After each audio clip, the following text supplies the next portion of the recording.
arrière débloqué par le ministère des Finances après le Conseil des ministres d'hier pour la lutte anti-acridienne ne suffirait pas pour combattre ce fléau comparé aux 5 millions de dollars promis par la Banque mondiale, d'après le Premier ministre Omer Berizik.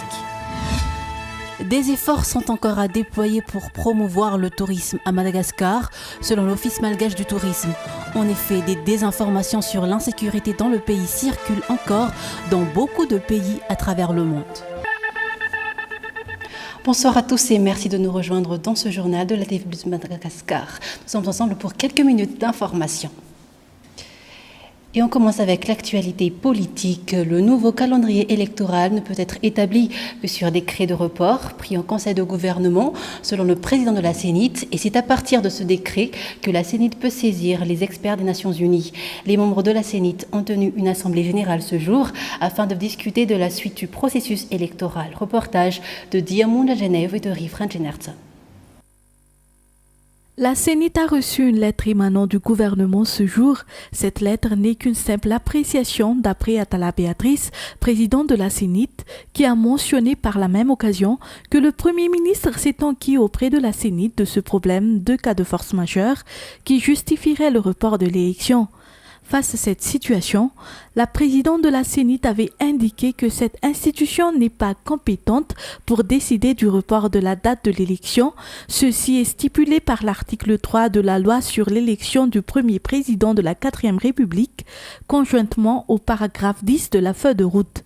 Selon toujours la présidente de la CENIT, il appartient au gouvernement de sortir un décret pour le report de l'élection. C'est après la sortie de ce décret que la CENIT peut saisir les experts des Nations Unies. Durant l'Assemblée générale des membres de la CENIT effectuée ce jour, cette commission avait discuté de la suite du processus électoral. La présidente de la CENIT avait indiqué aussi que le financement international pour le processus électoral n'est pas encore suspendu. Seule l'impression des bulletins uniques reste en statu quo. Toutefois, l'Afrique du Sud est prête une fois que les parties prenantes malgaches trouvent un consensus sur les problèmes politiques. Les membres de la CENIT ont tenu une assemblée générale ce jour afin de discuter de la suite du processus électoral. Et toujours dans la page politique, le Conseil du gouvernement d'hier a esquivé l'interpellation du président de la transition, Andra Zwiln, donnant ordre aux membres du gouvernement de trancher sur le report de l'élection, ainsi que la détermination de la date de la prochaine élection présidentielle. En effet, selon le communiqué du Conseil, le gouvernement a choisi de saisir par courrier officiel la CENIT, en vertu de l'article 10 de la feuille de route, de statuer sur le calendrier électoral et en même temps, la CES, de prendre acte de cette décision et de lui demander la suite des précédentes requêtes. Lors du conseil d'hier, les membres du gouvernement se sont également penchés sur un projet de loi relatif à la réorganisation de la CES. Le conseil du gouvernement a aussi discuté du projet de loi portant gestion de la vacance de poste du président de la transition. Le gouvernement devrait décréter dans les 48 heures le report de l'élection pour cas de force majeure, d'après la ministre de la Justice, Christine Razanamahasu. C'est seulement après la publication du dit décret que la CENIT publiera la date de ce report, selon le code électoral, a expliqué la ministre de la Justice. L'existence des deux conseils parallèles d'hier n'aura pas d'impact négatif sur les affaires de l'État, selon toujours la ministre de la Justice. Reportage de Zora Barzone et de Joël Rinzaterville.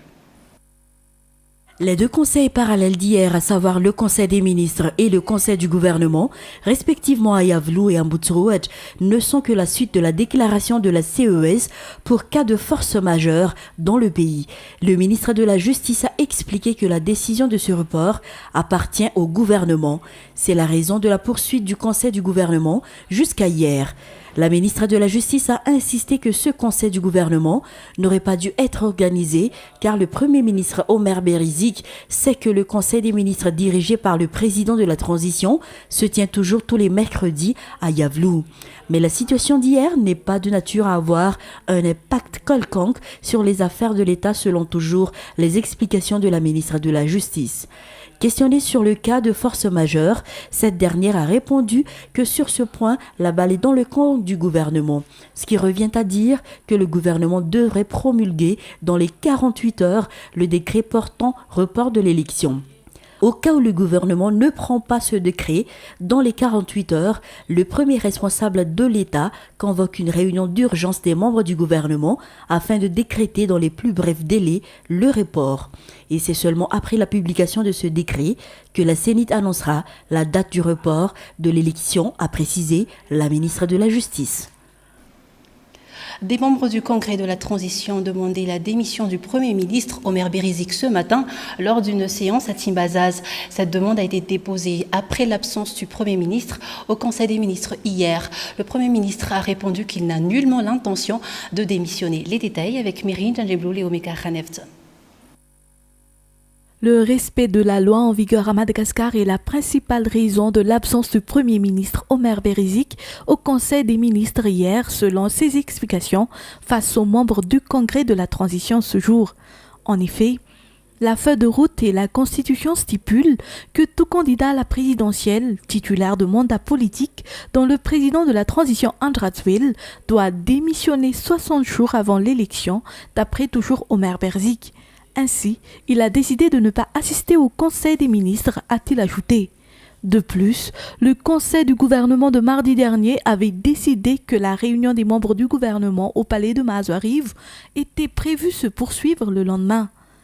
Le Premier ministre a également déclaré qu'il attend encore la décision de la Cour électorale spéciale ou CES. En effet, il aurait déjà envoyé une requête à la CES lui demandant de réétudier sa décision sur la liste des candidatures. Des membres du Congrès de la Transition ont demandé la démission du Premier ministre Omer Berizik ce matin lors d'une séance à Timbazaz. Cette demande a été déposée à la suite de l'absence du Premier ministre au Conseil des ministres hier.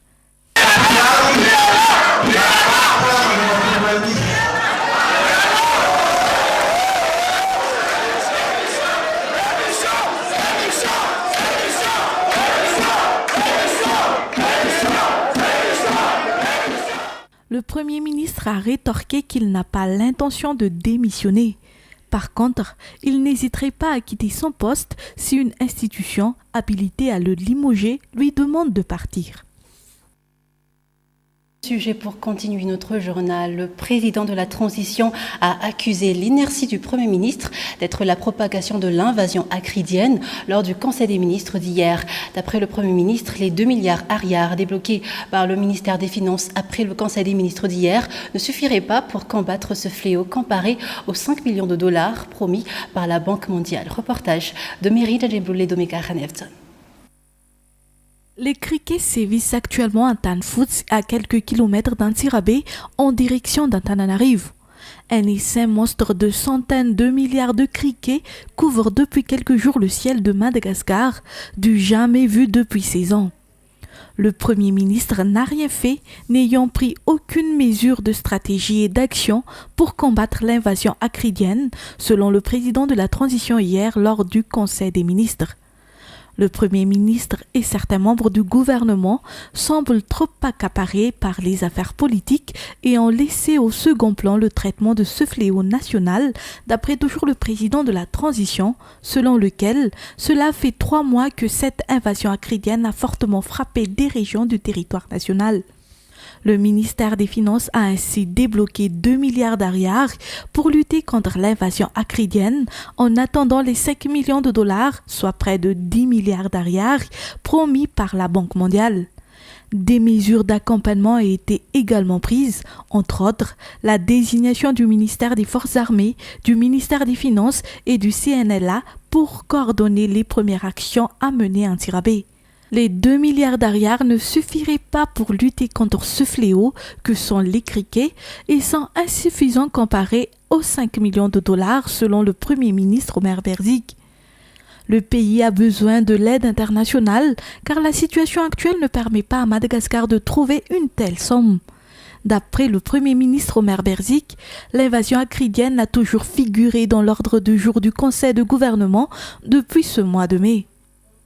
D'après le FAO, il faudra au moins 17 millions d'euros, soit près de 51 milliards d'ariars d'ici juin, pour financer en septembre la lutte contre l'invasion acridienne à travers une campagne d'épandage d'insecticides par voie aérienne sur des millions d'hectares infestés. Des efforts sont encore à déployer pour promouvoir le tourisme à Madagascar, selon l'Office malgache du tourisme. En effet, des désinformations sur l'insécurité dans le pays circulent encore dans beaucoup de pays à travers le monde.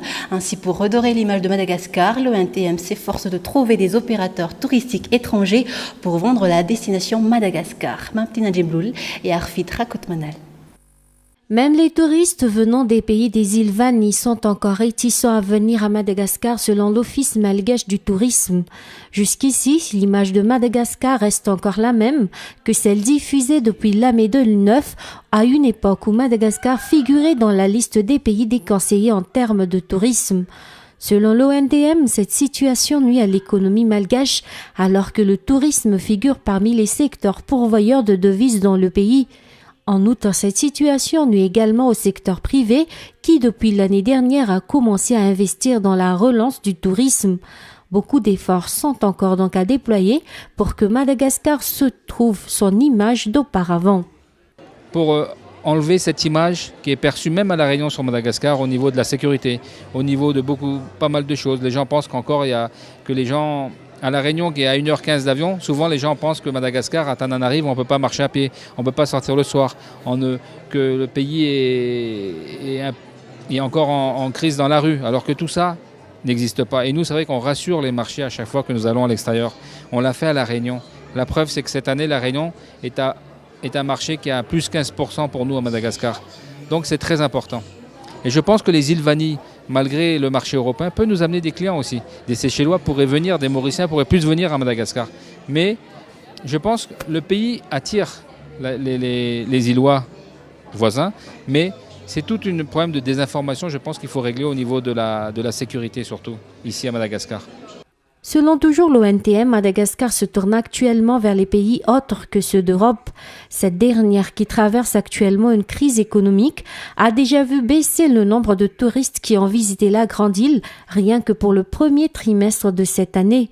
Outre les destinations les plus connues au monde, l'ONTM, en collaboration avec les offices régionaux, s'efforce de promouvoir les autres sites touristiques qui font la particularité du pays. Le manque de moyens financiers est actuellement le principal souci des parents d'élèves des écoles publiques à Madagascar, raison pour laquelle le nombre d'élèves reçus cette année a connu une hausse, rien que pour l'EPP d'Ambatoubé. D'après la directrice, les aides dont bénéficie l'école contribuent énormément à appuyer les écoliers chaque année. Mamtina Djibloul et Arfitra Koutmanal. Pour cette année, les aides octroyées par l'ambassade de Chine à Madagascar sont les premières que l'EPP Ambatoubé a reçues. L'ambassade de Chine a doté les 320 élèves de l'EPP de survêtements. Selon la directrice de l'école, ces aides vont contribuer à uniformiser les élèves pour les fêtes ou les événements qui seront organisés par l'école, mais surtout pour les festivités qui seront prochainement organisées à l'occasion de la fête de l'indépendance.